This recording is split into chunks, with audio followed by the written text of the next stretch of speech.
లక్ష్మీ నరసింహస్వామి వార్షికోత్సవ వేడుకలు సోమవారం కనిగిరి పట్టణంలోని కేటీఆర్ స్కూల్ ప్రాంగణంలో ఉన్న లక్ష్మీ నరసింహస్వామి దేవస్థానంలో ఘనంగా నిర్వహించారు.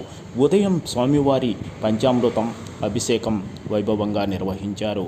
అనంతరం హోమం కార్యక్రమాలు నిర్వహించారు.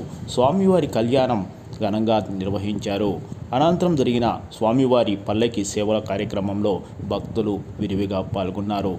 ఈ కార్యక్రమాన్ని దేవస్థానం చైర్మన్ కుందూరు తిరుపతి రెడ్డి దంపతులు పాల్గొన్నారు. మాజీ మంత్రి ముక్కు కాశిరెడ్డి, ధూళిపాల వీరభద్రరావు, దేవకి సుబ్రహ్మణ్యం, సింగరాజు మాలకొండేశ్వరరావు, హనుమంతరావు, ఉమాకాంతు తదితరులు పాల్గొన్నారు.